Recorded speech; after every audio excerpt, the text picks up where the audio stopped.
Wuthering Waves 2.2 has some of the most cracked banners we've seen in a long time.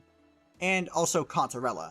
But who is the most valuable to pull in 2.2? That's what I'm going to be answering in this video. Starting with, of course, the new character that's coming out in this update, Cantarella. Now, Cantarella is a character who is very popular and is sadly really not all that valuable. And this is because of plenty of reasons. First of all, she does not really have any best in slot synergy outside of main DPS Donjin. And main DPS Donjin is a playstyle that only a select few really play, and if you're someone who's insane enough to want to main DPS Donjin, chances are very high that you're just gonna solo her because you're that big of a Donjin main. Cantarella doesn't really have any other DPS that she is best in slot with, because she is directly competing with a character who has an insane amount of utility within their kits, being Jeja. Now, Jeja is a character who is very similar to Cantarella. They are both sub-DPS characters who buff resonance skill damage with their outro skill, as well as dealing primarily basic attack damage and having coordinated attacks within their kit. However, where they start to differ is in the details. Jeja has a rotation time that is actually faster than Cantarella's, which means that in any team where you would want to use Cantarella, Jeja can do what she does faster. But that's not even it. Cantarella generates a very low amount of energy during her rotation, meaning that you're going to need to build more energy regen on your characters whenever you are trying to play Cantarella, which is also pretty damning. And that's not even the end of it, because Jeja also has an additional 15 energy that she gives to the next character whenever she casts her outro skill.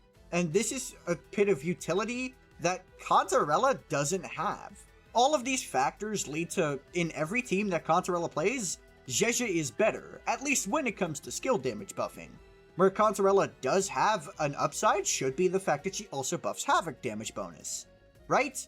Well, not exactly. Because here's the issue with Havoc characters, they all have better characters to be played with yet again. Other than Donjin, who I've already mentioned, Cantarella is going to be best in slot for a main DPS Donjin. However, if we're looking at all the other Havoc DPSs, then we start running into problems. The biggest one of them all is Camellya. Camellya has not one, not two, but 3 sub-DPSs that are better. And I'm being entirely unironic here. Not only do you have Rochio, who is her best in slot, you also have Sanhua, who has an incredibly fast rotation and gives more buffing than Cantarella, and then also Donjin, who has a almost as fast rotation, does more damage, and then yet again has more buffing. Cantarella really cannot catch any breaks. She is entirely cooked. What she is really banking on right now is the fact that we're going to get a Havoc skill DPS in the future. But even then, Cantarella is just going to rerun alongside that DPS anyway. They did it with Jeja and Carlotta, they did it with Yinlin and Shang Liao, they did it with Brant and Chang Li. So now they're going to do it again with Cantarella and then this future Havoc skill DPS. So honestly, just don't pull Cantarella this patch unless you really like her.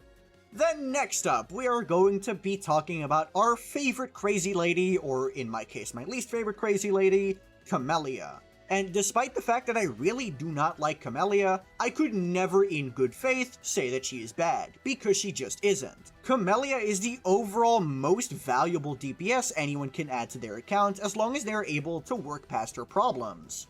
Camellya has the 4th best performance in the Tower of Adversity, as well as having the by far best performance in Whimpering Wastes, and it also has the least amount of effort put into it.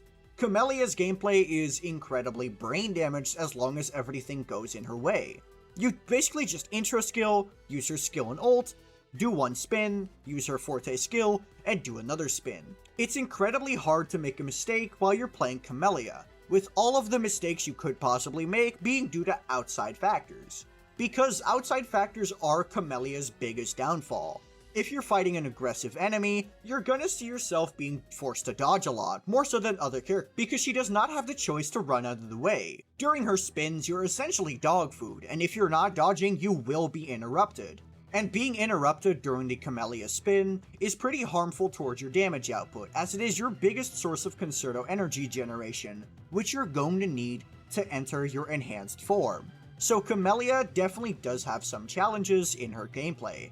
But if you're able to work past these challenges, which realistically you should be able to, Camellya has some of the highest value to any account ever. Not only is her gameplay incredibly easy to replicate once you got it down, it's also just really well performing. She has some of the highest AoE in the entire game, meaning that if you have a group of enemies in tower or whimpering wastes, you're able to hit all of them almost all of the time unless they just decide to ungroup. But guess what? Her two best supports are literally the remedies to this.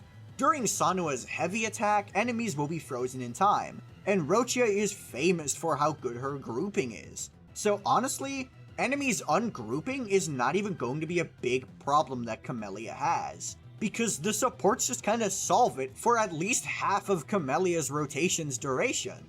And then when you're fighting bosses, Camellya has some of the easiest parries in the entire game, with the only real flaw being that you have to make sure to stay close to the boss, which against some bosses can be a bit of a challenge. But when you're fighting a boss, you don't even have to stay in her red hair mode. You could just go white hair mode, which allows you the freedom to move. So honestly, Camellya really does not have any big once you start getting used to her. So honestly, Camellya might just be the most valuable DPS in the game. And then finally, as if being the best DPS in the game was not a high enough bar to clear, Shorekeeper looks at that bar and realizes that it's too low for her. Because Shorekeeper is not just the best support in the game, she is the best character in the game, period. Shorekeeper is the best healer to use in literally any team other than the Phoebe team. Yep, you heard that right. Getting Shorekeeper is an upgrade for quite literally every team in the game. And it's really simple too. Her rotation is fast, her buffs are powerful, she's incredibly easy to use, she also has grouping for whimpering wastes, for crying out loud. Is there literally anything Shorekeeper just cannot do? I don't think so. Shorekeeper is just way too strong, and skipping her if you don't have her on your account can lead to permanent bricks, because trying to team build without this character for tower is a nightmare. And don't even get me started on if you already have her, because guess what? If you already have a Shorekeeper and you're not saving for anything in the future, consider picking up her sequences, because oh my lord. Her first sequence will increase the range of her field and also its duration by 10 seconds. This is an incredibly powerful sequence, because it just means that you're able to make more mistakes, and in the case of Whimpering Wastes, it means you're able to on-field your DPS more, because in that game mode, all the time you don't spend on your DPS is essentially wasted time, because enemies are so frail that you don't need all the buffs to start killing them. And then the range increase is just pure convenience when fighting bosses like the Impermanence Heron. But that's not even the main one, because S2 gives you 40% attack. This character is just crazy, no matter if you already have her, or you don't have her yet, or you already have S2 but not the weapon, or you have her and her weapon but not any sequences. It really doesn't matter what level investment you're at unless you're at S2R1. Pulling on the Shorekeeper banner literally cannot be a mistake. The only stopping point I can think of is when you're already at S2R1. But hey, if you already have an S2R1 Shorekeeper, I don't think you needed me to convince you to not pull for Shorekeeper. She is by far the best banner in this update, and it makes sense that they're doing her right before the anniversary patch, because oh lord, we are going to need to recover from this banner. But that's just my thoughts on the banners for version 2.2.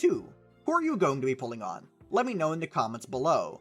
And if you have any questions, be sure to join my Discord, where I'm pretty active and will be able to answer any questions you may have. And while you're down there, be sure to like the video and subscribe to the channel. But that'll be it from me. Peace.